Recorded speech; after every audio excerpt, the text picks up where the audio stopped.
Okay, ladies and gentlemen, I think we'll make a start. Thank you all for coming, and good afternoon, and a welcome to this series of talks. Come on in, Dan. Nice to see you.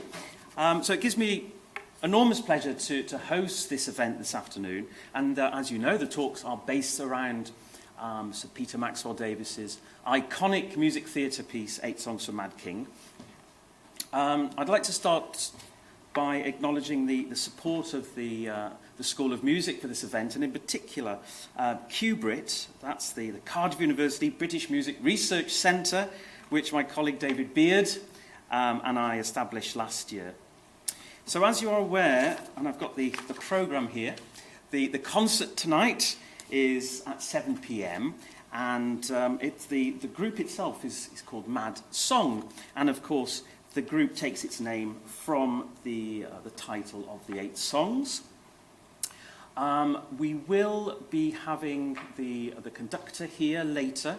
They are just finishing off their rehearsals. So the conductor, Josh, Ballance, and of course the baritone soloist tonight, Ben Nelson, will also be here a little bit later on for the discussion panel at the end.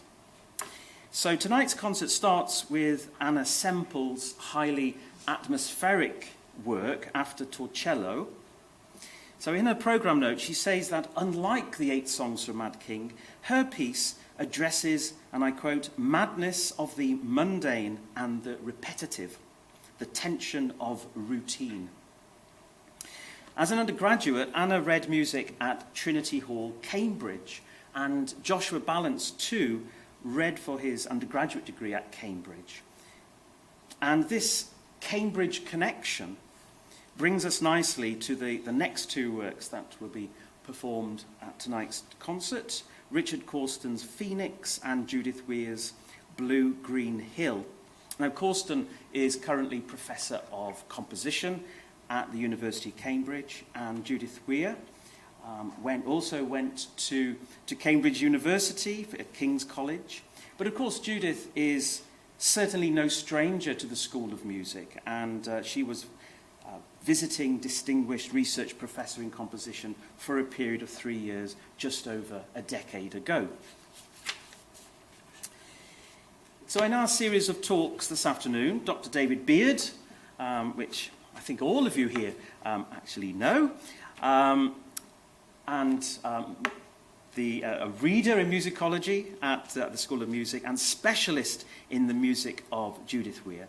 So David will be introducing Blue Green Hill, but he will also give us an insight into the parallels that exist between the music of Judith and Max.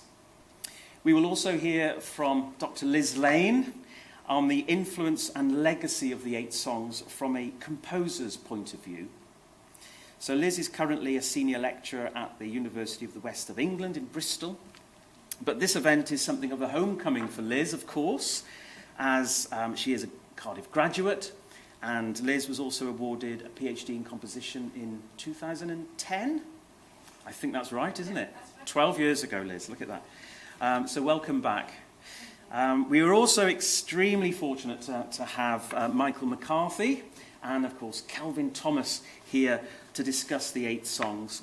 So Michael is co-founder and artistic director of Music Theatre Wales, a company since 1988 has staged a significant number of contemporary operas and music theatre pieces, including Max's The Martyrdom of St Magnus, The Lighthouse, and of course the 8 songs. And Kelvin, of course, has a particular association with all of these works, both in productions with Music Theatre Wales and the Safa Ensemble, and of course in commercial recordings. But he is especially connected to the 8 songs, I think, having played King George III on numerous occasions to universal critical acclaim. He also has an intimate connection with the School of Music, of course, having previously taught voice here for many years, as well as having the added distinction of teaching me as an undergraduate keyboard harmony. I remember those classes vividly. Unfortunately, we don't do keyboard harmony anymore, do we, any longer, but I'd be one for bringing it back. Yes. So welcome both. So each speaker or pair of speakers will talk for around about 20 to 30 minutes. And at the end, I'll invite all of the speakers to join me at the front here for a discussion panel. So this will be opportunity for everyone to ask any questions that you may have. So the talks will continue one after the other, and then keep your questions to the end. So please do scribble down or remember what you want to ask, and that's your opportunity to do so. But our series of talks will begin with Professor Richard McGregor. So Richard is internationally recognised for his research and analytical work on the music of Max, and has published widely on various aspects of the composer's music, most recently the 2020 co-authored book, The Music of Peter Maxwell Davies. As you may have gathered, Richard is joining us via Zoom today, and the title of Richard's talk is Where Did the Mad King Come From? Okay, so where did the Mad King come from? Good afternoon, everybody. So something akin to an explosion happened in British music in the mid-1960s. At its simplest level, it might be described as the reinvention of expressionism with a British twist. On the one hand, this was perhaps a typical British response to constraint. In this case, constraints resulting from the powerful influence, one might say dogma, of the Darmstadt International Summer Courses and the straitjacket of total serialism. But it was equally, if not more so, a reaction against the innate conservatism or nationalism of British music for the first half of the 20th century. British neo-expressionism was not a reflection of what was happening across Europe in particular at the time, but rather it was a reaction to the conservative pastoralism of much British mainstream music of the time, typified by the likes of Ralph Vaughan Williams. There was also not much evidence of influence stemming from the older generation of composers, and although Benjamin Britten recommended Davies for the Harkness Fellowship, which he held from 1964, and Michael Tippett lived near Birtwistle at the time, there are no specific indications that either composer or their music had a substantive impact on their junior colleagues' early development. One particular trigger for the evolution acknowledged by those young composers active at the time was the rediscovery of the essential theatricality of Arnold Schoenberg's Pierrot Lunaire. And not just the theatricality of the work, but equally its exploration of the moonstruck, the lunatic, somewhere between Mad for Love and Simply Mad. Surprisingly, though Pierrot was known through the printed score to members of the Manchester School, Davies, for one, only saw a live performance of Pierrot Lunaire for the first time on the 11th of July 1960 at the Cheltenham Festival in a programme by the New Music Ensemble conducted by John Carew, a programme that also included the first UK performance of his own Richard Caron doubles. However, it appears that he actually heard the work for the first time on the 8th of November 1949 on the radio at the age of 15, as he wrote in his diary, "Tonight, heard Pierrot Lunaire by Schoenberg, a truly moving work, but it goes too fast to realise fully. I admire Schoenberg." In 1964, a number of composers gathered at the Wardour Castle Summer School, and among other things, there was an open forum on opera. According to Michael Hall, the composer Anthony Gilbert attacked the status of traditional opera in the 20th century, and the general discussion that ensued eventually led to a consensus among the composers present as to what music theatre, as they defined it, should include and exclude. However, of perhaps even more significance for Davies at least was an iconic and electrifying performance of Pierrot Lunaire given by Bethany Beardsley with the Melos Ensemble conducted by Edward Downes towards the end of the summer school the following year, 1965. Another indirect influence on the composers of the time might have been Michael Tippett, who took part in the panel discussion at Wardour Castle in 1964, fresh from the success of King Priam in 1962 and while composing the Knot Garden, which was first performed later in 1970. But of demonstrably greater influence, however, was Alexander Goer's father, the composer and conductor Walter Goer, who was a student of Schoenberg's Berlin masterclass in the 1920s. Through his performances, the Manchester group got to know pieces like Olivier Messiaen's Turangalila Symphony, which was conducted by Gurs Senior in 1953, and key works by members of the Second Viennese School. But that was indeed an opportunity in 1964, and the 1965 performance was what undoubtedly took Davis's conceptual understanding forward of what music theatre could do. Although, as he later put it, he continued to struggle with where to go with composition, as he felt he was, quote, waiting for an explosion to go off inside my musical creative faculty, which just needed a catalyst. That catalyst arrived in his hands very soon, as he told the story, in the shape of George Trakhl's Offenbarung und Untergang, or we know it as Revelation and Fall, which he received, the text, on his 31st birthday, 8th of September 1965. Davis's response to the prose was not simply that he considered it to be a suitable vehicle for theatrical musical expression, but its suitability also fed directly into his own insecurities about the value of his own work. In short, it provided him with his first opportunity to explore theatrically what is real and what is not real, an idea that would continue to drive his creativity for decades to come. Now, plagued as he was by times of self-doubt, Davis was attracted to narratives where the identity of the individual was interpretable, and beyond that into states of mind where the mental processes of the individual were open. So although it was completed in February 1966, Revelation and Fall was not premiered by the Pierrot Players until 26th of February 1968, when it shared a programme with Missa Super L'Homme Armé, which had just been completed. This latter work would need a lecture of its own, but at its heart is the notion of betrayal, with a strong biblical connection to a work that Davis wrote for the Wardour Summer School. And just for the record, in 1966, Davis wrote another 6-minute music theatre work, Notre Dame des Fleurs, but that work was not premiered until March 1973.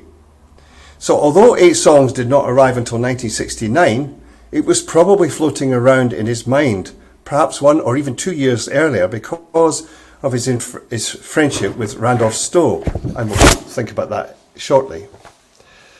Both Davis and Birtwistle had introduced dramatic gestures into their purely instrumental works. And although the creation of a dramatic role for instrumentalists was by no means confined to the Manchester group, it was not long before the instrumental performers themselves were integrated into the musical drama being played out in both music theatre works, but also in non-theatrical compositions.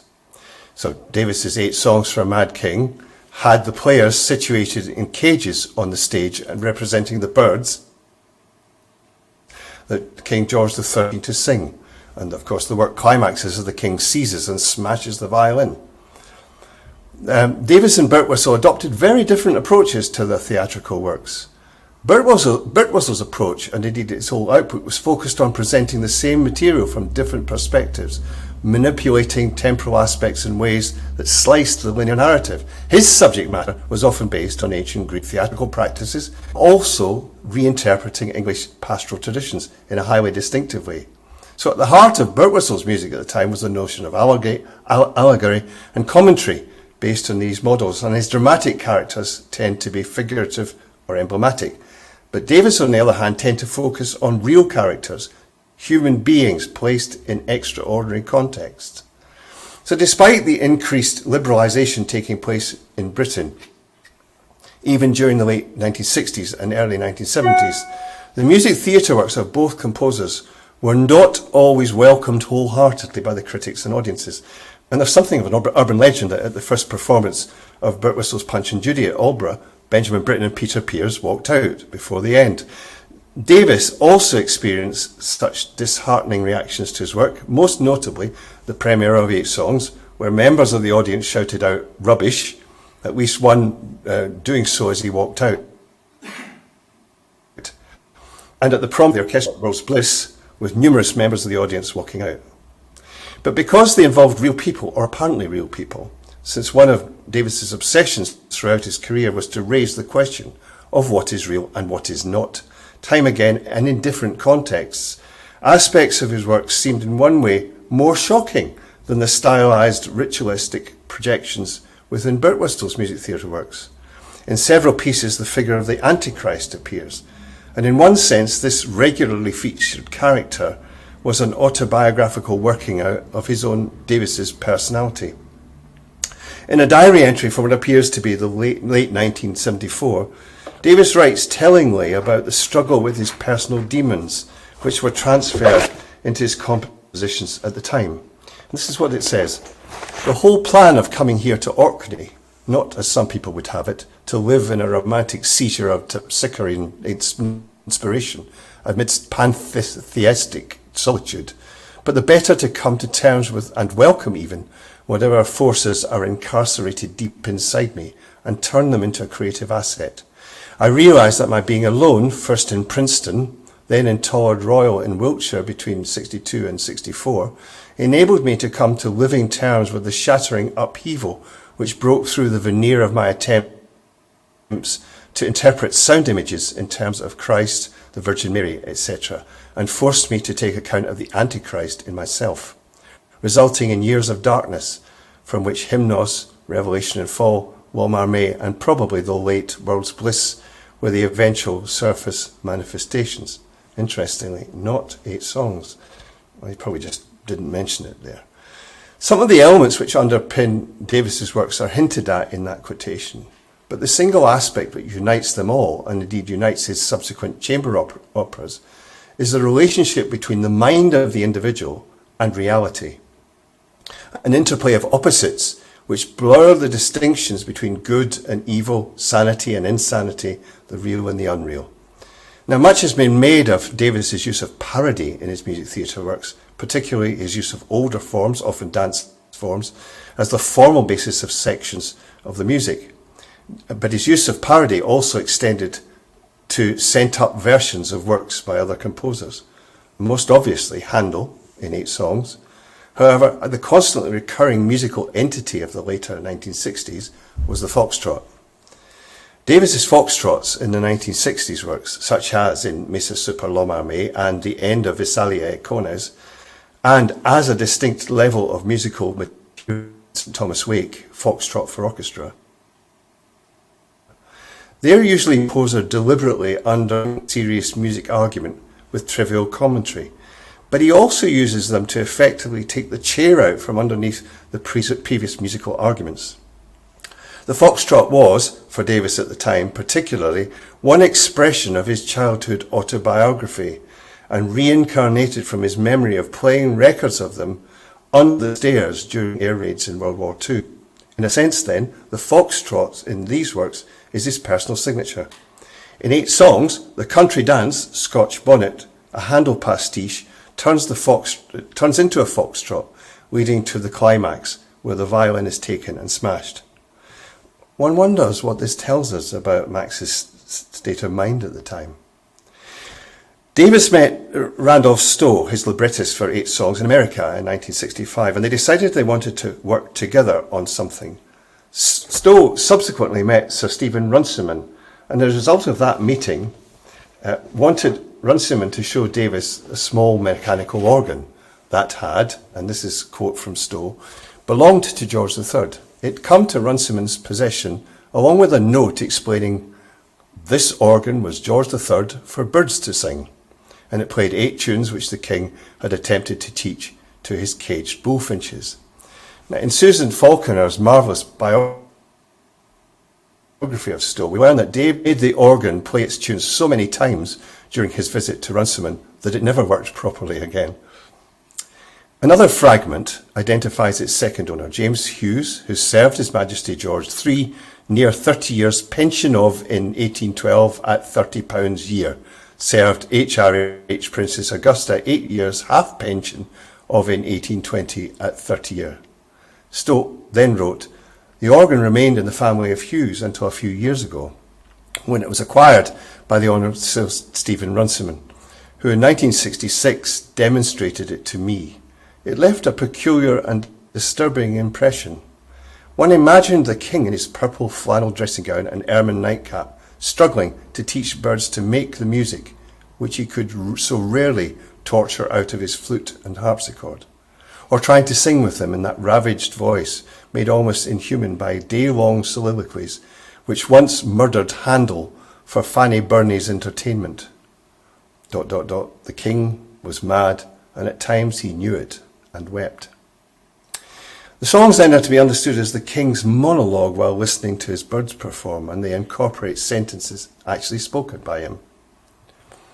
8 Songs was a runaway success, not least because it fueled the challenge to contemporary attitudes to madness, and the idea of the mind betraying an individual would appear throughout Davis's opera and music theatre works from then on, in varying forms, from the power-crazed madness of Hakon in the opera The Martyrdom of St Magnus in 1977, the religious mania of Arthur, which calls forth the beast in The Lighthouse in 1979, and to the multi-personalities of The Medium in 1981.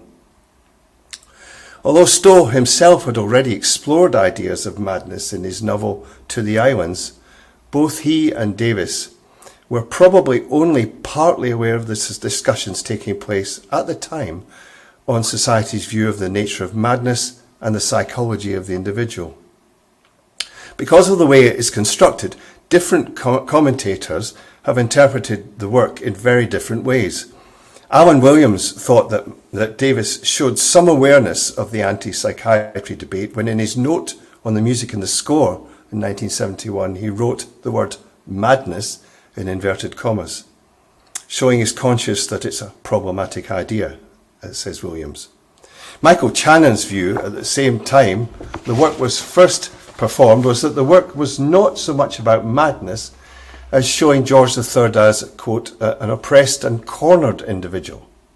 But Rude Welton, writing in the mid-1990s, viewed the work as, I quote again, a loss of subjectivity. Integration expressed in this music is complete. The king, the personification of power, becomes insane, and so does the music. So take your pick.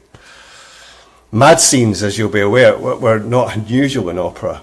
I liked the way these were characterised by Veronica Slater on the original Max Opus website. She wrote, mad scenes were popular ingredients in 19th century operas. Mad songs go back to at least to Purcell. The heroines, coloratures all, going gracefully out of their minds to the accompaniment of a flute. But even the best of these scenes were no more than an excuse for a display of vocal pyrotechnics. No serious attempt was made to portray, let alone understand, madness. What all Davis's music theatre works of the time hinged on was the availability of a solo performer, both sympathetic to his musical ideas, but also capable of delivering the musical demands that he made as a composer. For the initial performance of 8 songs, Davis used Roy Hart, whose extraordinary vocal range and ability to create vocal effects became almost the raison d'etre of the work. Davis said, with Roy Hart's extended vocal range and his capacity for producing chords with his voice, like the clarinet and flute in this work, these poems presented a unique opportunity for me to exploit these techniques and thus to explore certain extreme regions of experience. However, Davis and Hart quite soon fell out over questions of authorship. Was it Hart's specific vocal abilities that caused the work to be as it is? I'm just going to say a little bit about the work itself. According to Davis, the flute, clarinet, violin, cello, as well as having their usual accompanimental functions in the work, also represent on one level the bullfinches the king was trying to teach to sing. The king has extended dialogues with these players individually, with number 3 with the flute, number 4 with the cello, number 6 the clarinet, and number 7 the violin. The percussion player stands for the king's keeper. Now, according to Davis, again quoting, the king's historically authentic quotations from the Messiah in the work evoke this sort of mocking response in the instrumental parts. The stylistic switch is unprepared and arouses an aggressive reaction. I have, however, quoted far more than the Messiah, if not the notes, at least aspects of the styles of many composers are referred to, from Handel to Birtwistle. In some ways, I regard the work as a collection of musical objects borrowed from many sources, functioning as stage props round which the reciter's part weaves. lighting them from extraordinary angles and throwing grotesque and distorted shadows from them, giving the music objects an unexpected and sometimes sinister significance. So in the first song, the king thinks he's a prisoner of one of his sentries, whom he addresses. "Pity me, child," he says. Then, as if walking in the countryside, he becomes more and more nervous of the shapes around him. In the third song, he has a duet with the flute, which is one of the birds he's teaching to sing. Famously, the score page for this is written to represent a bird's cage. The fourth song finds the king accompanied principally by the cello in a boat on the Thames. He wishes himself free of what Slater described as his God-given burdens. In the fifth song, the king calls for his imaginary new wife, Esther, having, he believes, divorced Queen Charlotte. But as he says, "They say some other woman is your wife." The sixth song is addressed to the cornet. It's the only song where, according to Davis, a straight parody rather than a distortion or a transformation of Handel occurs. Labelled the counterfeit, it's based on words spoken by the king, written down by Fanny Burney. The seventh song is where it's all been leading dramatically. The king warbles with singing and with dancing, with milk and with apples, to a foxtrot, this is quoting from David, which is an implied Handel pastiche following on from the king's rather disorientating and disturbing "Comfort Ye." And it's a possibly self-ironic gesture that Davis is using the same foxtrot as he did for the last of the group of five, where three layers of musical styles confront each other. It all leads to that climactic point where he takes the violin and smashes it, a giving in to its insanity, a ritual murder by the king of part of himself. Now, following that, the king sings "Black Vice, Intolerable Vileness," which follows on from his assertion in Song 6, "But I hate a white lie. If you tell me a lie, let it be a black lie." In the score at Black Vice, the pianist is told to literally slowly blacken the tonal B major chord into a full tone cluster, a musical betrayal of the chord. And in the final song, the king announces his own death. It's accompanied offstage by the percussionist, his jailer. So not everyone responded positively to his ideas in this piece and his slightly idiosyncratic way of presenting them in his work. I want to finish with a quote from the composer and critic Roger Smalley. He seemed rather baffled in his 1973 review when he said, "In many respects, this score is an inadequate representation of the work. There's no explanation of the many symbols used, and the meaning of those in the voice part can only be guessed at. Furthermore, no details of the stage performance, as given by the Fires of London, are included, although the composer mentions in his introductory note that the climax of the work is the end of number 7, where the king snatches the violin through the bars of the player's cage and breaks it. There is no instruction in the score at this point. Without further advice for the composer, I don't see how it would be possible to give an accurate performance of this work from the published score." 8 songs for a Mad King. Thank you.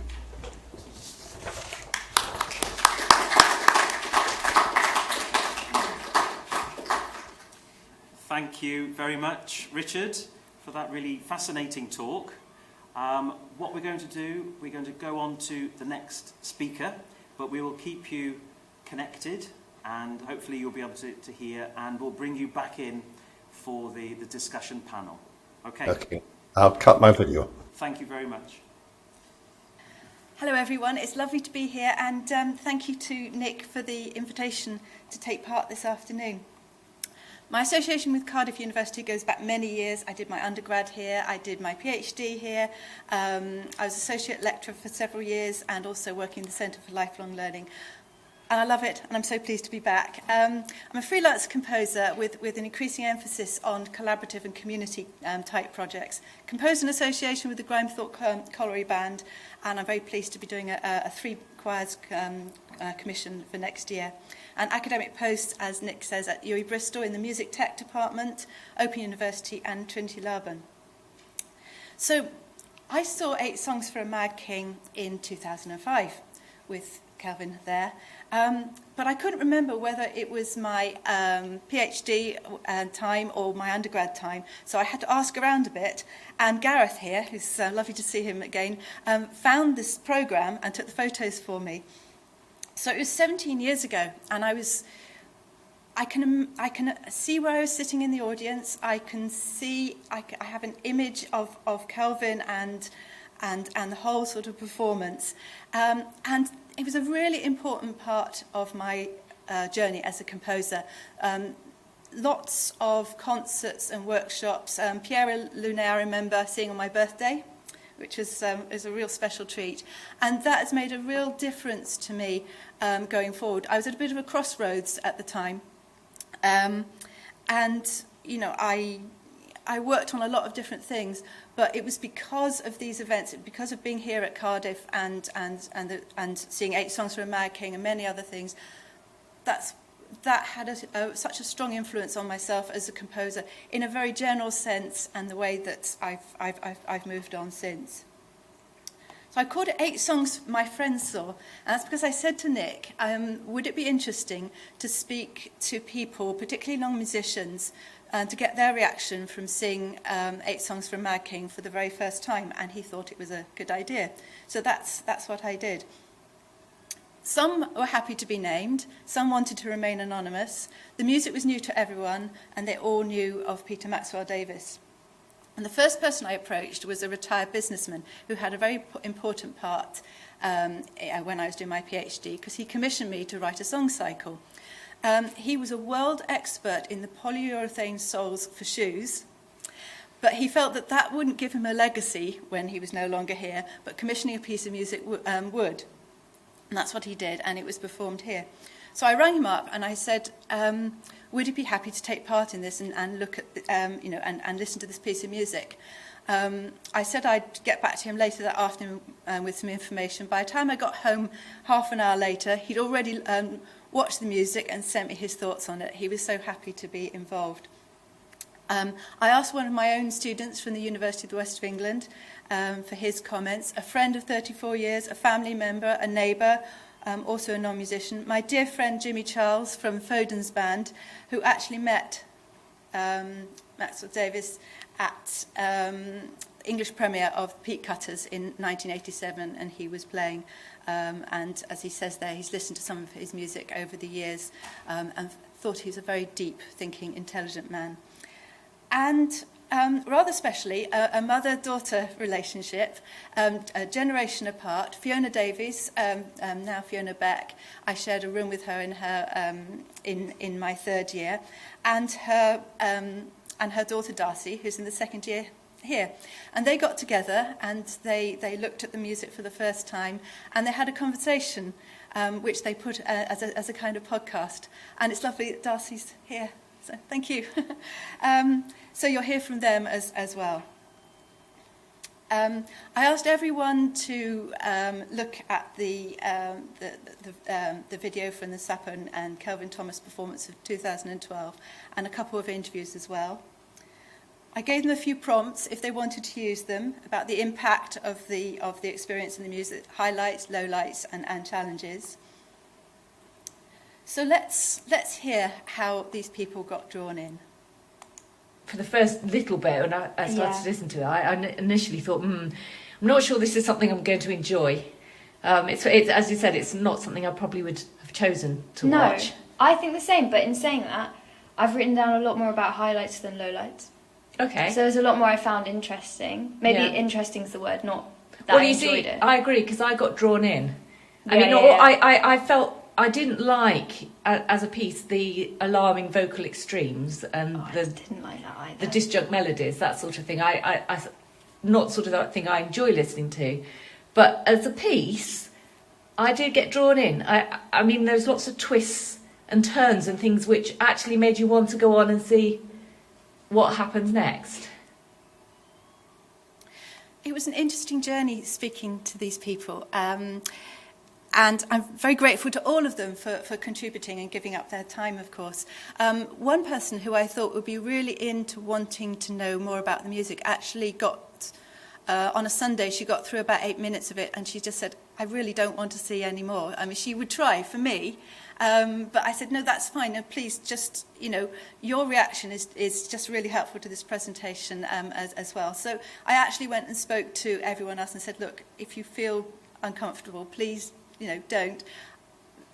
You won't be letting me down at all, and just very grateful to you for sort of saying you'll have a look and giving your responses. Unsurprisingly, the lighter moments were something that quite a few people sort of picked up on. And here's Fiona and Darcy again, and a few other comments.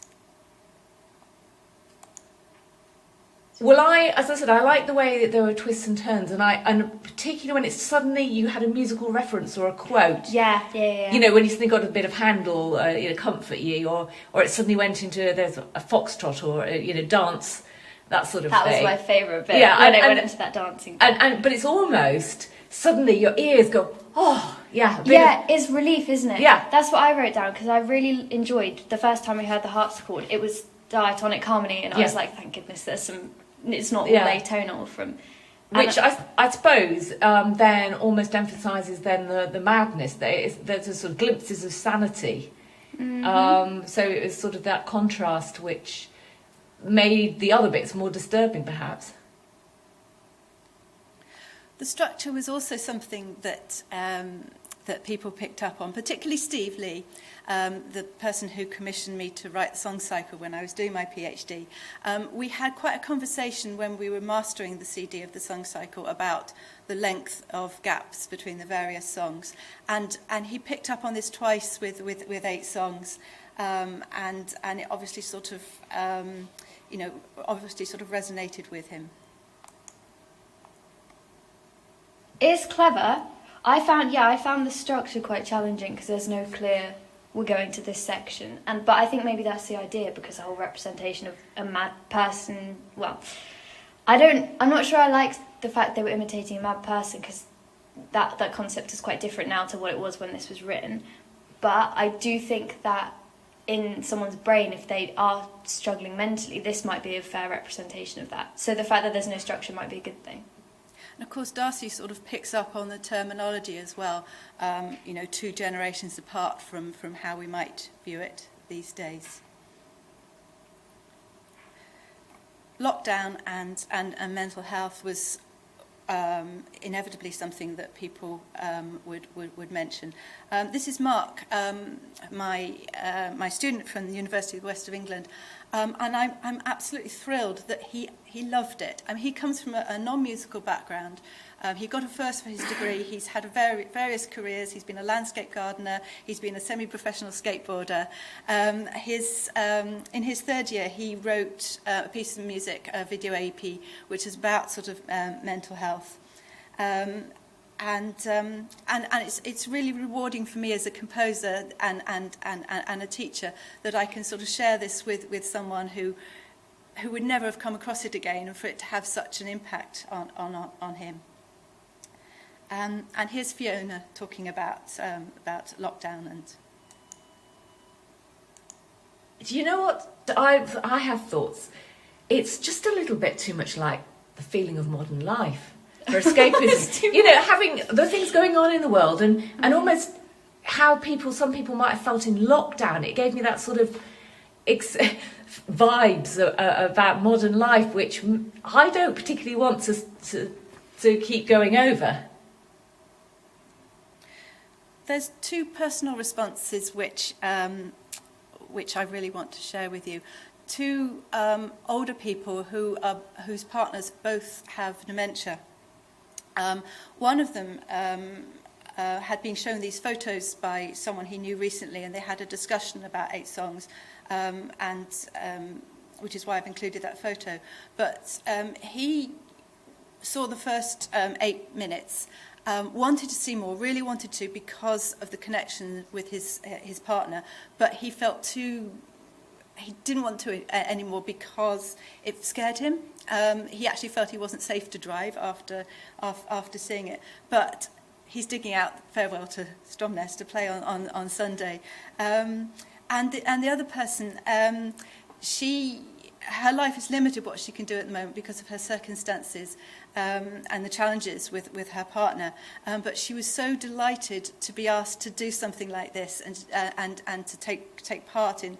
She loves music, and she was able to sort of separate it from being something that's personal to her and looking at it objectively. So I think for them, I think it was something sort of particularly sort of emotional, but a real sort of experience. So some overall reflections at the end from the lovely people that have agreed to sort of take part with this, and again my thanks to them. Yeah, so I mean, as our overall experience, what did you think? I mean, see, I wouldn't choose to listen to it again, but it's definitely, I'm not annoyed that I've watched it. I think I've learned something, and I think it's a very clever piece, especially. So I suppose it's not too ahead of its time. I'm not sure. I think it would have been received quite, quite a rite of spring moment almost. Yeah, that's true. But yeah, I mean, for me, I don't know. If it were on a theatre and I could have it as a visual experience, I suppose I might go again. But I'm like you. I don't know that I particularly enjoyed it.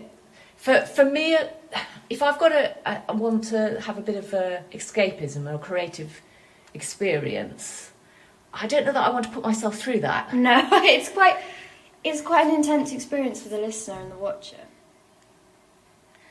So what about me as a composer 17 years later?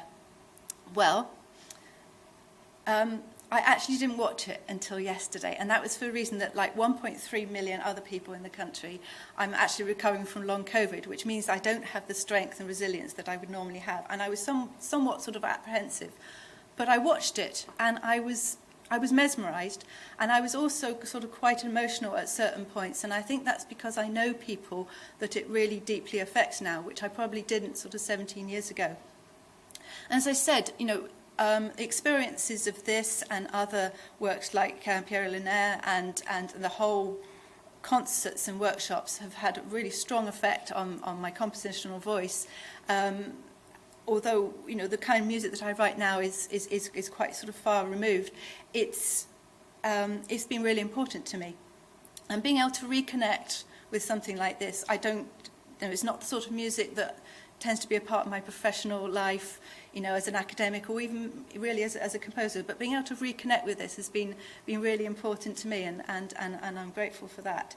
And I was thinking, what's the personal impact for me now as a composer? And as I said earlier, I do a lot of collaborative and sort of community work.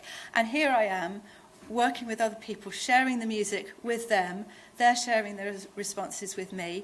And then I've been able to be here this afternoon and tell you, their thoughts and their sort of reflections. And that to me is really rather special. So thank you again for inviting me this afternoon. I'm really looking forward to the rest of the afternoon as well.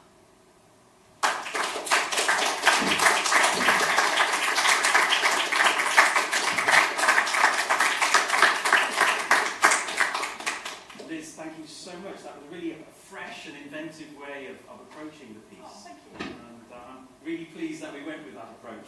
And thank you to Darcy and your mum.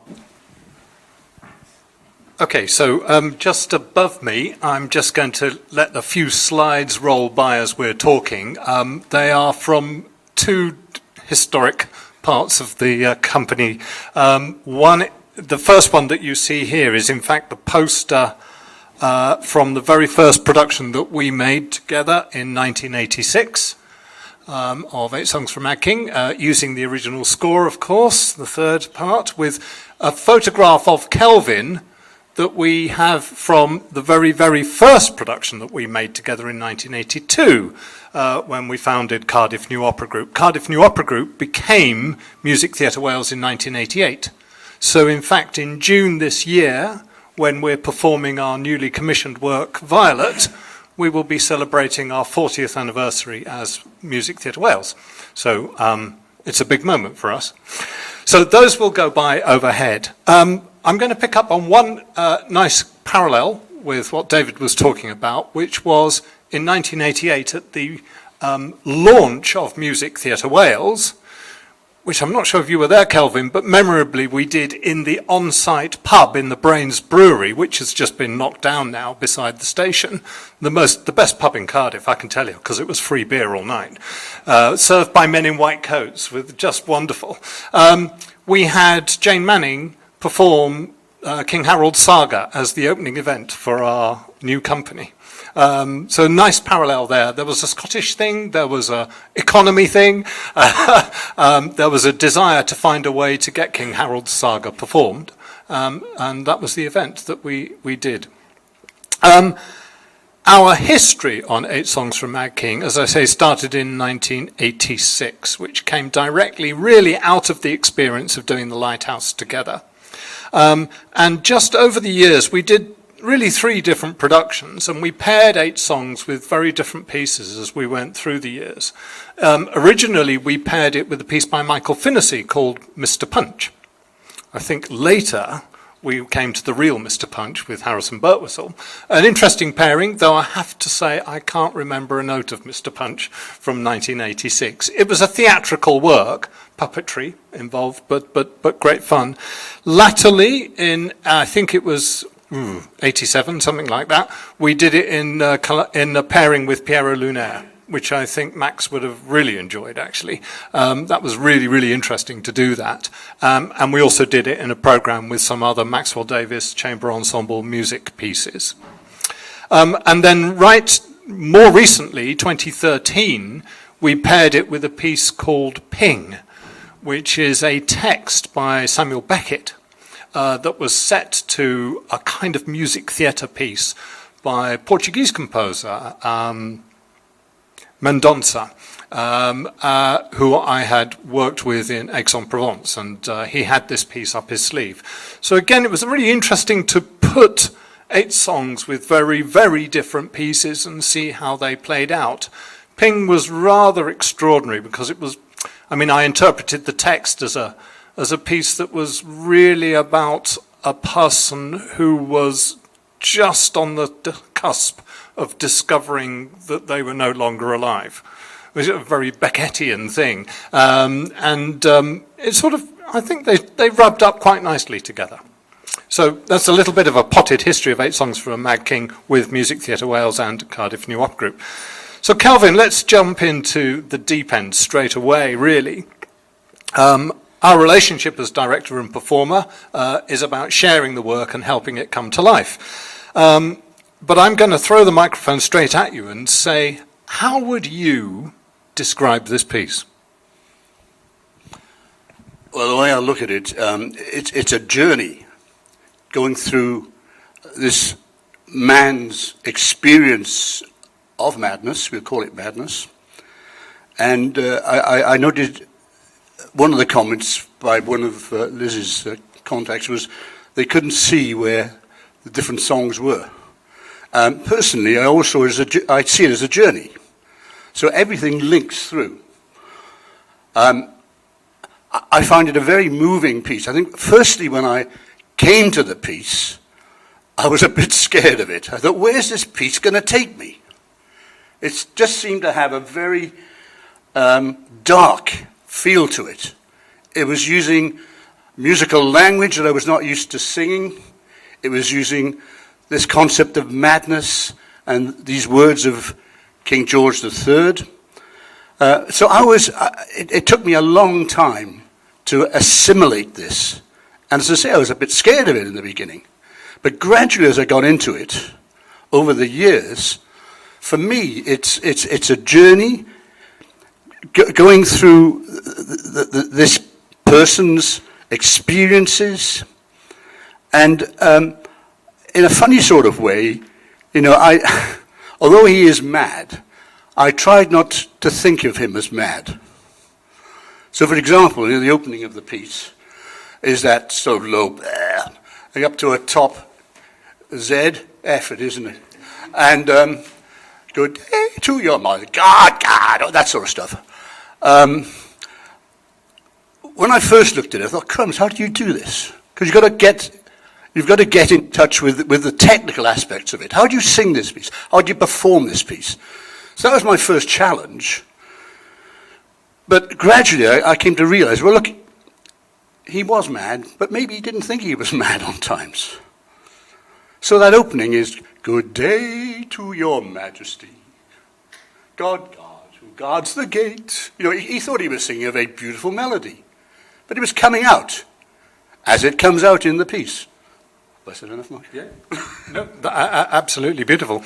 I think in a way, madness is, in the little extracts that Liz played from your friend Becky and, I can't remember her name, sorry, were really interesting in the kind of personal response to the piece, and also thinking about this kind of two-generation now distance between the origination of it and our representation of madness, a really interesting thing. And it actually made me think on a very personal basis as well, my connection with this piece, which I will touch on, which was that I very first heard the piece when my sister was doing a little study for her undergraduate. Younger sister was doing a study for her undergraduate and on this piece, reflecting on our brother who had very, very severe learning difficulties. He was 21, he couldn't speak, it was very, very severe. So I felt that when I came to it, I'd sort of heard this piece in the background and accepted it as completely normal, a normal kind of world. And then when we started working on it, what drew me very profoundly to it and compelled me to find a way to project it with sincerity was that I felt it was a very, very deeply felt piece of Max about this poor man whose mind is fractured, whose mind is torn apart. And actually, I think the expression of it is extraordinary because, if you like, this feels wrong perhaps to say in this day and age, but the sort of madness of it is a kind of liberation. It allows the kind of extreme expression of certain feelings that are deep-rooted to come out. There are moments of unbound joy in there that this poor character sings and participates in. There are moments of extraordinary pain and intense agony and fragmentation, if I've used that word already, but where he knows he's somewhere between sanity and insanity. And I think it's that consciousness, that occasional consciousness, that becomes extraordinarily compelling. Yeah, I think that the one moment near the beginning of the piece, where it really comes home, and he realizes, he sings, "Pity me, pity me, pity me," and he then turns, "Child,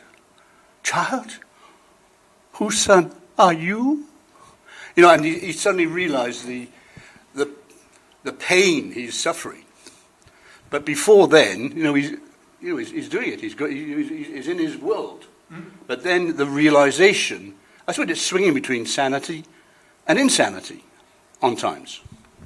I think it does, and I think it also it was swinging between the two. But that's that fine edge, that kind of razor edge of knowing that he's both one and the other, and that becomes fascinating. And I think this is also a really important part of the genesis of the piece is Roy Hart, which I think is really fundamental to where this work comes from as well. So Max went to see, along with Randolph Stowe, they went to see Roy Hart perform in Roy Hart's production of the Bacchae, Euripides. And it was a big London moment. It was a big experiment for Roy Hart as an extraordinary experimental vocalist. He'd formed his own theatre company. His teacher, Wolfson, was an extraordinarily big influence on him and many others. Grotowski studied with Wolfson. There's a huge kind of alternative theatre relationship around Wolfson and what he was doing, and then Roy Hart thereafter. So this was a big London sensation, the Bacchae, and all sorts of artists went along to see this piece. Very radical theatre, but very, very sincere as well in his attempt to discover something about the psychology of these characters. And Wolfson, Roy Hart wrote this. Wolfson saw that singing with the chained voice, as he calls it, was far more than a technique using the larynx and the lungs. Sorry, the unchained voice. I think he meant the chained voice in terms of normal singing. This is the unchained voice. Instead, his new voice needed to address the human condition and give it expression. When I speak of singing, I do not see it as an artistic exercise, he wrote, but as a possibility and a means of recognizing oneself and of transforming this recognition into conscious life. I mean, I think if anything's a description of what opera should be, that nails it for me. You know, a means of expression of something that's very powerful and human. So talking about Roy Hart and the vocal expression, how did you come to accommodate the performance aspect of this piece? You know, not the interpretation of the score, but the repeat performance of it, the extreme demands it makes on your voice. Yeah. I mean, firstly, you're talking about Roy Hart, and who was the teacher you mentioned? Wolfson. Now, I remember Max saying, I was in the Cheltenham Festival, we did a sort of a talk session, you know, and Max was saying that he got this idea for the growl from First World War prisoners. Is that true? In extremis. Yeah, and that was part of Roy Hart's training, in fact. So the Wolfson was a stretcher bearer in the First World War for the German army, and he talked specifically about hearing the screams of men in extreme agony and pain, and in fact the guilt of not being able to get one from the front who was dying in screaming agony that he couldn't go and get, and that became part of this. And I think Hart did a study of these voices in extreme as part of his own exploration. The other thing, I never met Roy Hart, I never heard it. Interestingly, I remember Max talking about the first performance. He said it was a bit of a shambles. Apparently, Roy Hart fell off the stage. No, I don't know if that's true. I mean, some of you academics there can tell me. The other thing, I remember singing this in Lancaster. You were there, Nick. And somebody came up to me after the performance, and they were talking about these really high notes. And he said, you know, he said that when Roy Hart sang it, he was using helium. I don't know. But he had, you know, you go behind a set, you know, part of the set. I don't know, it's possible. Because those high notes, to be quite honestly, they're beyond me. I have to find another way of doing it. But in terms of, let's answer your question, which is how do you come to terms with the vocal challenges of it? I think I discovered pretty soon that the best way for me was to relax. You know, it's just let it happen. I mean, it's one of these things. The more tense you are, the more liable you are, I think, to do damage. Because I think when you hear this piece as a singer, you think, crumbs, I'm never going to have a go at that. That's ridiculous. That's why not so many people, I guess, have sung it. Thank you very much. I'm pleased for that. But my approach was to just relax. You know, it's as if, let's say, I suddenly screamed in pain. I wouldn't be tense. I'd be pretty stratospheric, but I don't think I would have done any damage to my voice. Don't think so. It would have been just, sorry, right? You know, it goes. So that was firstly, that was part of my approach, and getting into it, and then not being afraid of it. But I think more specifically, as I got to sing the piece more, is to go with the drama and the feelings of what was going on. Now, I think it's common sense when you come to a piece like 8 songs, or when you come to 8 songs for Mad King. As a singer, the first thing you're trying to do is, how do I perform these notes? So you work through that. And that takes a lot of time. But gradually I realized that it wasn't so much about the notes, which is like transposing something onto, but it's about getting the feeling and expressing through what Max has written, because it's very skillfully written in my view. That's what it's about. What he's written on the page is coming from within for George III. And so he's singing all these crazy things, but it's an expression that's coming quite naturally to him. Yeah, so I mean, approaching this as a director, I mean, as with any operatic material, I have to work with the text, and the text is the score. The text is not simply the words. The text is the entire score. And with something like this, that means, 85% of it is actually what Max has written, not necessarily what Randolph Stowe has written. He animates what Randolph Stowe has written. He gets inside and behind what Randolph Stowe has written and animates that character. So part of the joy of working on it with you, Kelvin, was to spend a lot of time interpreting the almost graphic score, because sometimes it's completely graphic, crosses and scribbles and goodness knows what, to try and get behind what is it that Mac's trying to say here about the state of mind or the state of emotion of this character. And actually, there's another thing that Max said about Roy Hart, which is part of this, which is when he was writing it, Max said, I had him in my ear, in my head all the time I was composing, about Roy Hart, which was absolutely fascinating. So they did work together. And actually, I do have a CD of Roy performing 8 songs, after which he does a kind of vocal exercise, exploring his own vocalese, including some bits of this Randolph Stowe text, which is really quite extraordinary. I don't believe the helium story, by the way.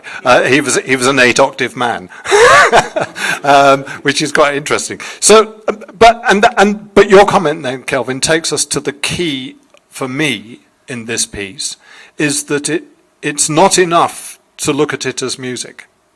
It's conceived as music theatre. That's how this piece exists. That's how it breathes. It's extraordinary to look at it. It's an amazing experience in some ways to listen to it, but that's not the way it was conceived, and it's not the way to consume it. The way to consume it is to see it in the flesh, because it's pure drama, and pure drama that is about a man. When you're performing it, do you think you are King George? Well, in a word, I guess yes. I mean, I'm not thinking of King George,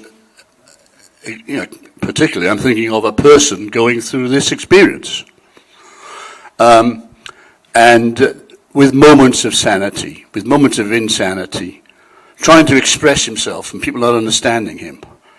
It's the alienation, I feel. So I'm drawing, yes, on the story of George III, but I suppose I'm drawing on experiences of my own. I won't go into depth on that, I don't know, but all of us have deep and dark experiences in our lives, emotional experiences. And, I mean, this is the challenge for the singer, or reciter, I think he calls this, the guy doing this, is to be brave enough, really, to step out, I mean, like most singers, when I was training, you'd be learning the Schubert stuff and all, sorry, that sounds like I'm putting it down. The wonderful pieces of music written by Schubert, and, the classical repertoire. And that's great, but some of that can be just a veneer. A lot of the greatest singers, of course, they sing it dramatically, in my view. Let's say Winterreise and Disjuna Murin and all that sort. But it's about getting inside the character. Oh yes, if thinking it's George III helps, okay. But really, it's a bit more fundamental than that. It's about a person experiencing what he was experiencing. We knew Max pretty well at Music Theatre Wales. He became the company's patron, and was in fact the only patron for Music Theatre Wales. I never felt we could have another one after Max somehow. He came to our work. We did pre-performance talks. He enjoyed most of what we did, as far as one could tell. He didn't give an awful lot of feedback. But you did do some talks with Max. You did some sort of lecture demos, as far as I could think.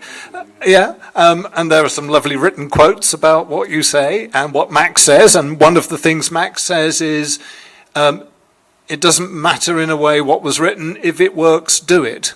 Allowing you space. But what did you get from Max in terms of this piece? It's interesting. Max actually never commented to me on a performance. And I just assumed he thought it was okay because I kept being asked to perform the piece, and he was in the audience.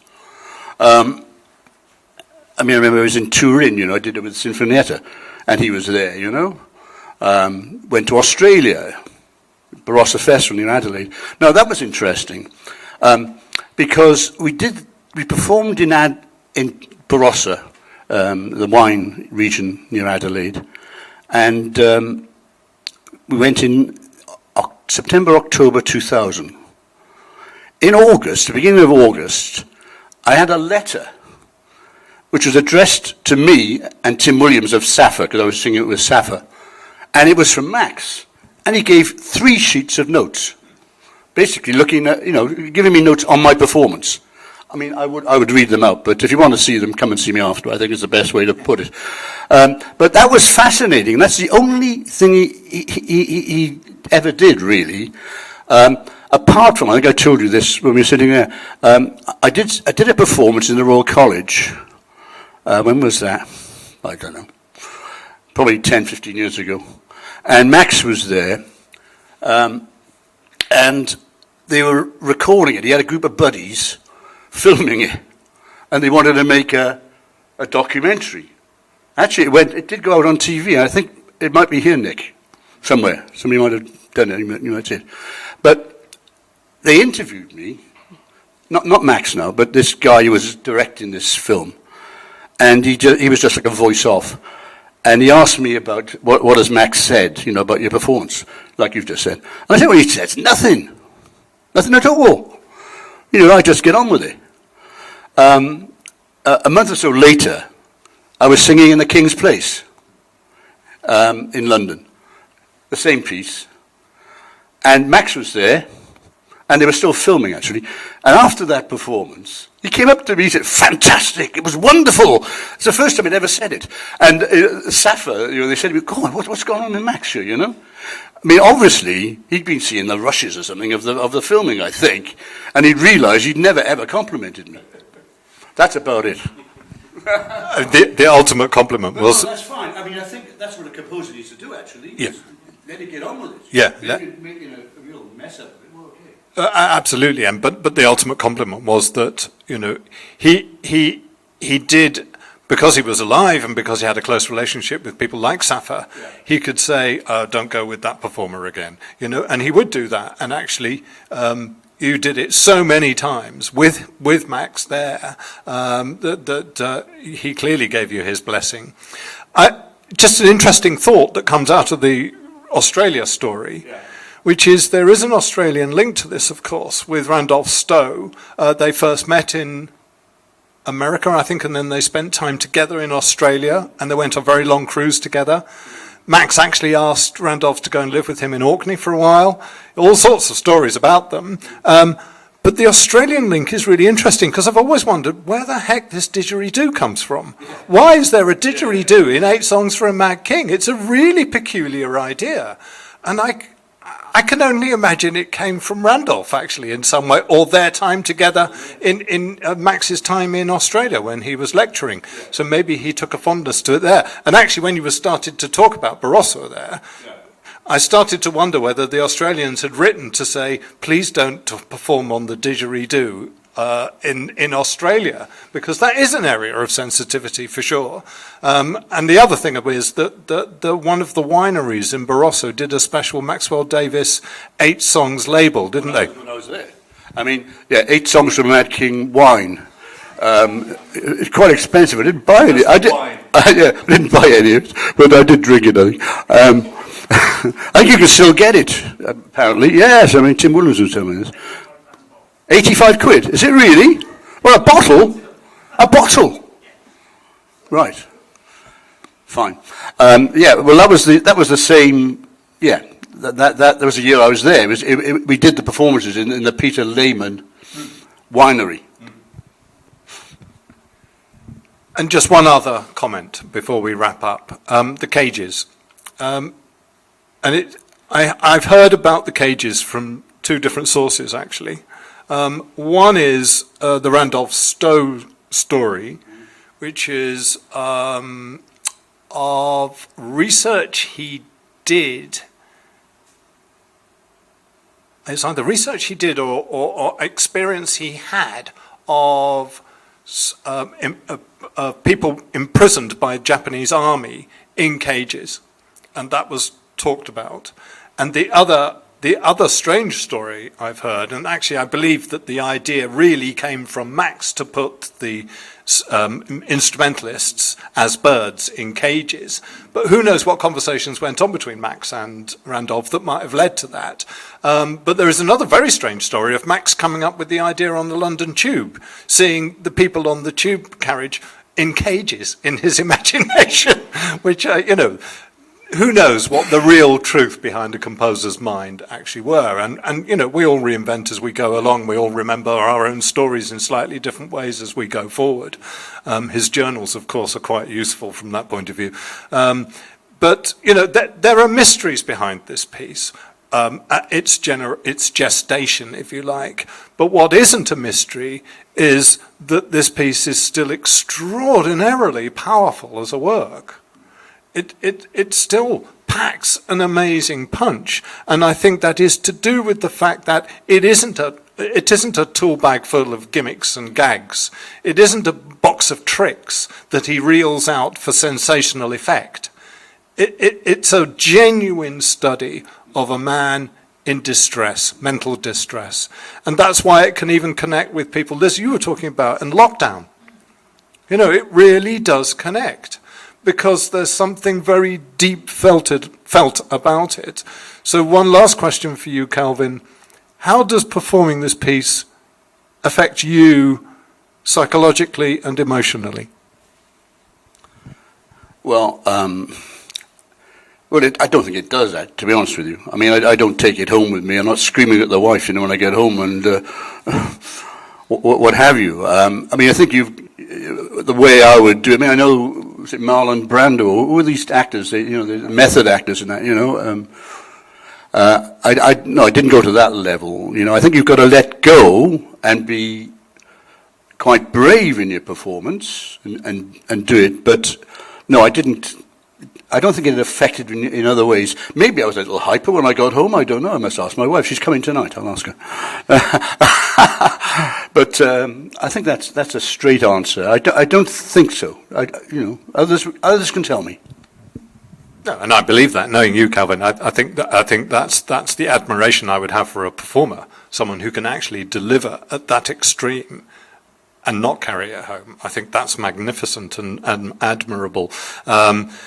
Because it does have an impact on the audience, and deliberately so, but not to upset an audience, but to invite an audience in to the potential of that derangement that we could all experience. So it is 8 songs for a mad king, but it's 8 songs for all of us. Thank you. Thank you.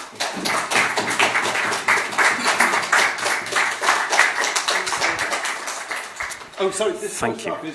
That's Max in 1974, taken by our great friend Clive Barder. I couldn't resist it. Sorry, I meant to go round and round and round. So, and the second poster in there of the king with the cardboard, the cardboard crown on him was the poster that we made in 2013. There's a very forlorn, sad figure in there, somehow or other. So we had fun making that. But we never performed it with, ermine and grandiosity. The only time we performed it in 2013 with any sort of direct sort of period reference was with the wig there. But it's interesting how, having lost the wig during the performance, you get back to the man. It's strange, that one slight adjustment, and there's a man in distress if ever there was one. Yeah. Thank you. I could listen to you both all day, but unfortunately we've got to move on. And we've heard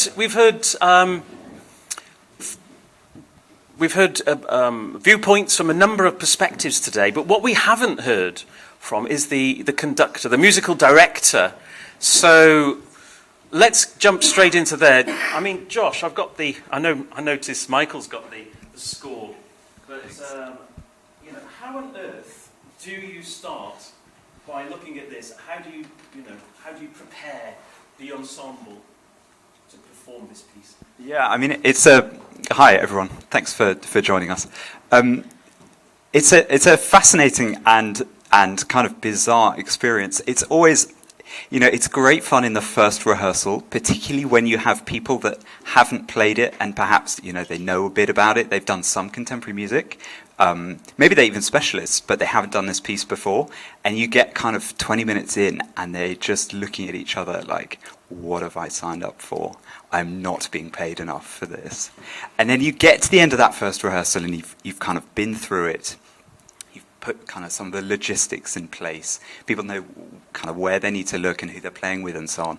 And suddenly it settles and it starts to gel. And particularly when you then start working with the singer, because often you'll do the first rehearsal just with the instrumentalists. And then you start to make sense of the whole entity, and then people really get it. And every time I do it, people get so enthused. They really get into the body of the work.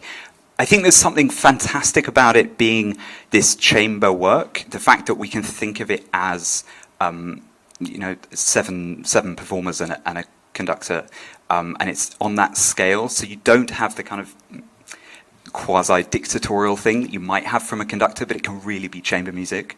For me, at least, that's really enjoyable, and I think the players kind of respond to that as well. Yeah. Thank you. I'm going to have this one here, so you can pass that round. Ben, Kelvin was talking there about the vocal health and trying not to damage your voice. How do you cope with that? Yeah, I mean, I learned a lot a minute ago listening to these. that was great for me, because it's a funny thing, and Kelvin, I know this. When I first wanted to do this, it took about 8 years for me to get anyone to offer me the job, because it's a really small roster of singers like yourself and a few others that do it, and it's really hard to get an opening. And my teacher told me I was mad to want to do it, because it was you'll ruin your voice and never sing anything else.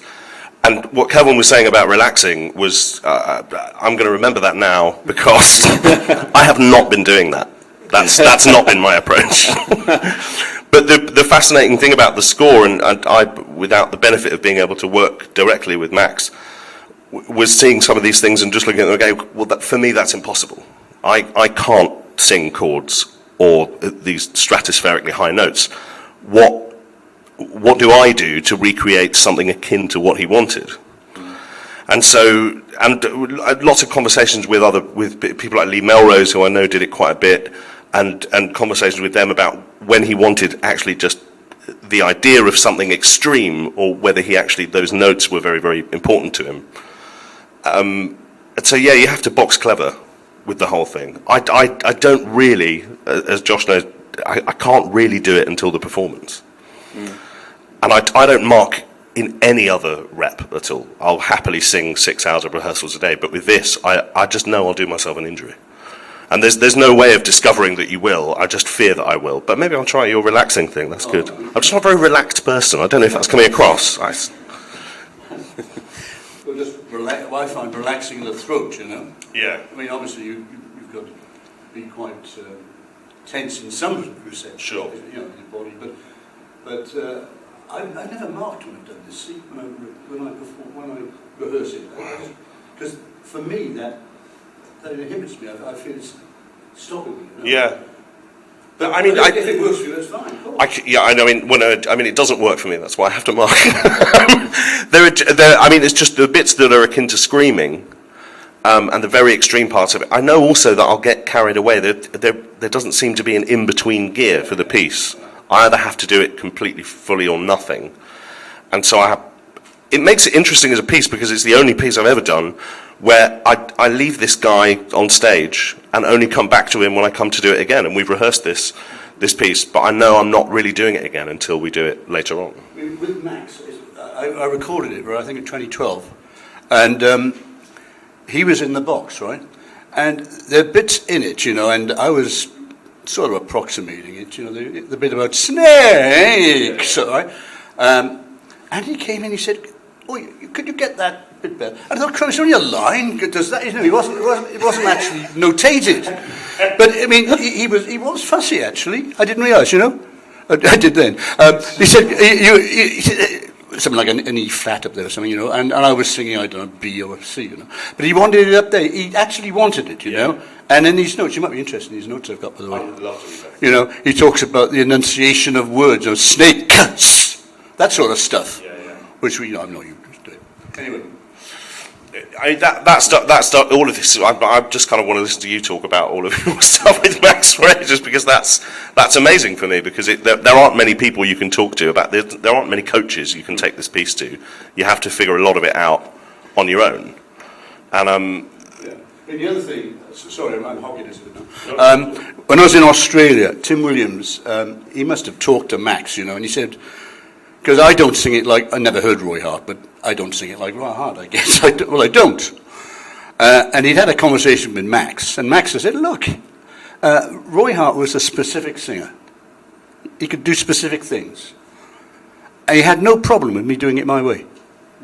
Obviously, you have to respect the composer. I think that's for any music, to be honest. But with this, you know, don't think it's like a jumble on a page. Go for it. You have to, I know you have been, you have to work at it. But Max seemed to be pretty relaxed about a different performance, for which I was glad, because I couldn't do some of those things. I think the example of Max in the box at the recording is quite interesting as well, because, you know, he could be very, very anxious as a person. He could get really edgy about things that were going to certainly go down in history in some way. So he would have been very nervous, and that was his nervousness actually coming across to you at that occasion. You know, because it goes contrary to the advice that if you find something else that works, do it. You know, that was very specific advice. So he would be absolutely behind you there, Ben. And another anecdote on the vocal thing was that actually I had the experience in 1985, I think it was, of working with Grotowski's company, who came over to Cardiff and did a week-long workshop working with Cardiff Laboratory Theatre, and I took part as a performer in this workshop, and I did the voice and body workshop, and it was a guy called Sigmund Mollick, who'd been trained by Grotowski, who'd been trained by Wolfson, about using the voice in such an extreme way that you could sort of get deep into, and what he was looking to was to break somebody psychologically in the room. It was quite a dangerous kind of workshop to do, and he got one person right to the breaking point. So mid-singing, they collapsed because it went beyond singing. It went into something else. So it was a very, very different game. So also, for you, Ben, this thing, don't take it home to the wife, you know, was absolutely brilliant. Really fascinating that, because my wife actually she loves me going and doing this piece.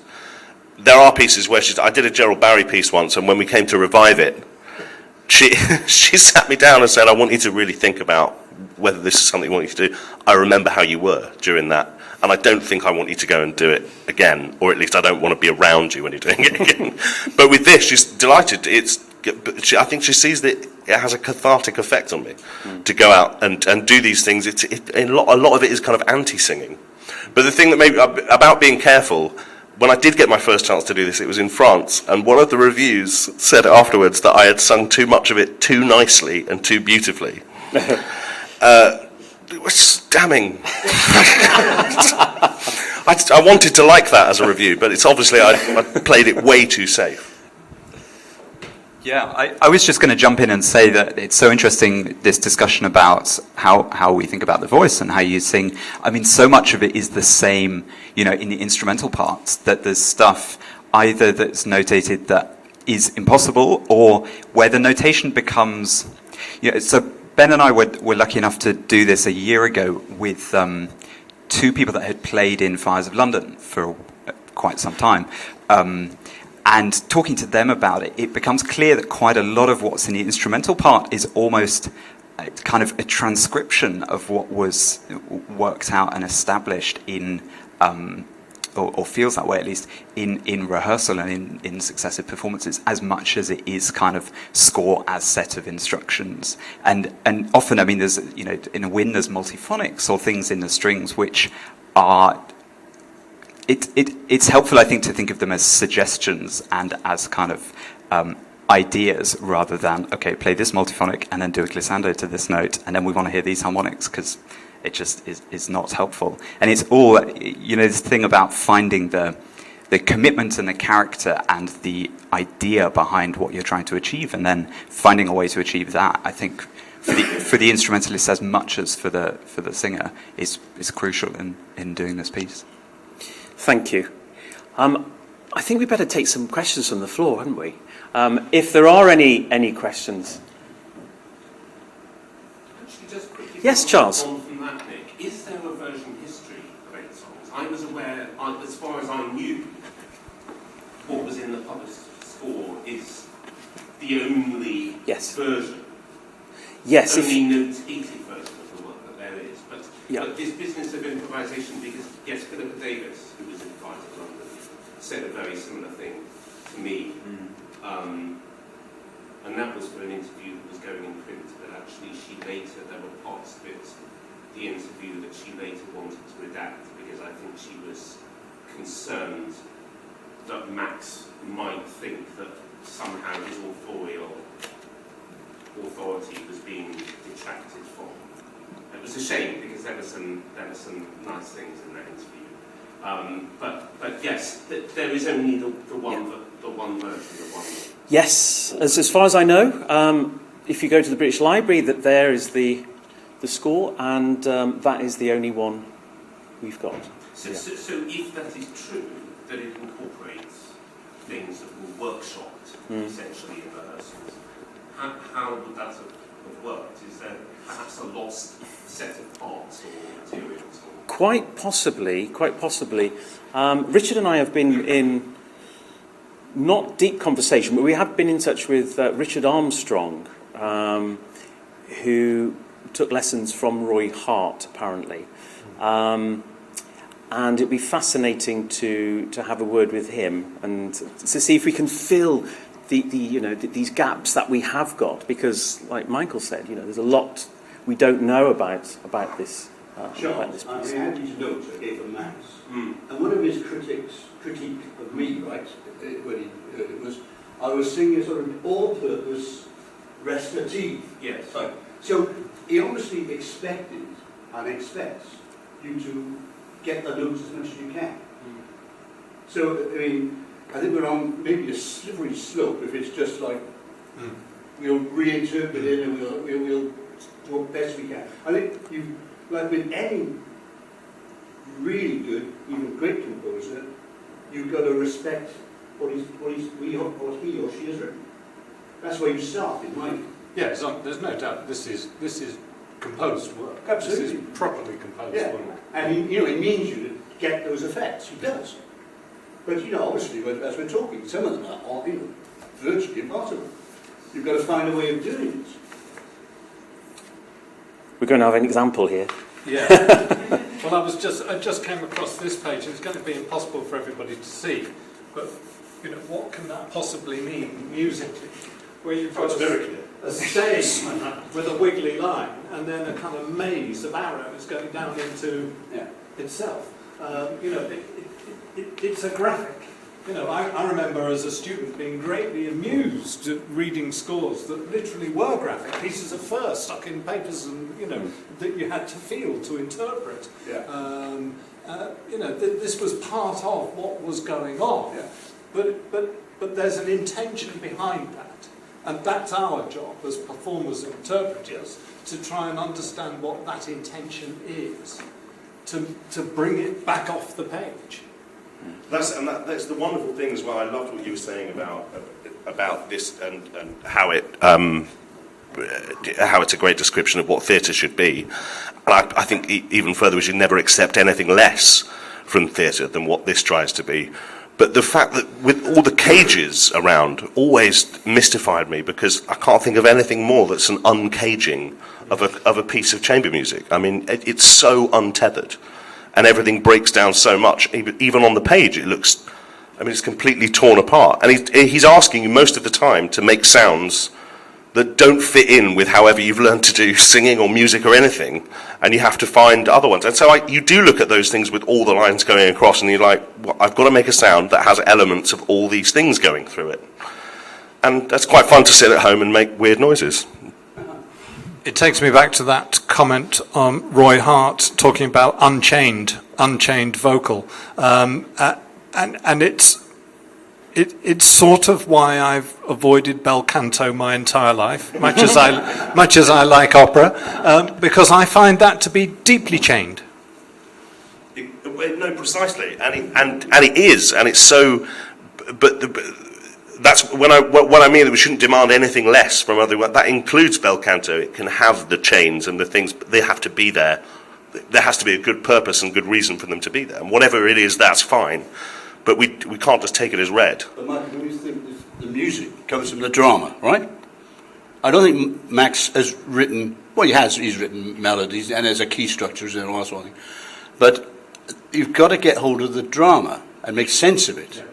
And it's been written pretty specifically.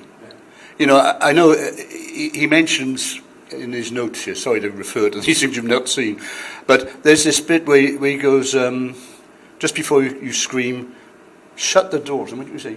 Undo the door. Undo the door! Whatever it is, Before that, the strings are going.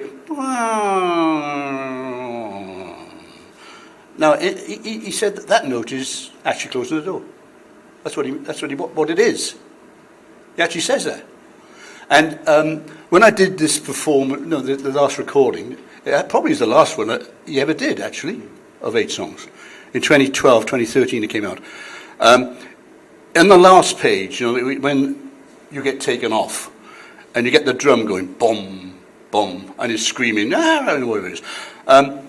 He said, we had a beat there, he said. He actually changed it. I'll show you. He said, wait, because you've got to say, what's the bit before the howling? Oh, he will die howling. Now, when I've always done it, I can't remember, Michael, with you, but when I've done it with Safa, it was always, he will die, and I hear bang, howling, and it'd be off, right? Max heard that. He said, say howling, and then we'll have the drum. Sorry, that's not going to mess your performance. Absolutely not. It's fascinating because we were having this exact conversation. Yeah. He says, do that straight. He will die howling. Bang. Yeah. But that, that's so funny. I promise you, we're not like 2 or 3 hours ago, we had this exact conversation about whether the drums should start as it kind of looks like it does, or whether it should start just afterwards. And we settled. That's from the horse's mouth. There we go. I think something else I'd jump in and say about the notation is it's fantastic at just getting you to think, out of the box. And I mean, the third movement is obviously the archetypal kind of example of that. But all this notation and having a score that remains handwritten. I mean, the parts are largely typed, I think, but with some handwritten stuff in there. And the vocal score, I can't remember, but it's just great for getting you to think in this new way and not just think of this as, okay, this is contemporary music, so it's got to be, he writes quaver equals 72, so bang on, that's what we've got to do. And I mean, on the score, makes you think. They did try and do a piano reduction. Do you know that? Yeah, I've got it. I've got it. You've got it. Well, it might have on there, edited by Kelvin Thomas. I don't know. Oh, is it? Because Paul McAlinden, who was I call him a friend of Max, and he was given the job of doing a piano reduction, right? And I was sent his draft, and I looked at this thing because I mean there are cues that I need, you know. When I hear you've got different cues, I guess, but there's this thing before the mad stuff. No, Sweet Thames before that, right? And I'm hearing the piccolo, I think, is the last thing that comes in, and that gives me the cue. And Paul McAlinden had done something different. Anyway, I just made this comment, and I made a few other minor comments.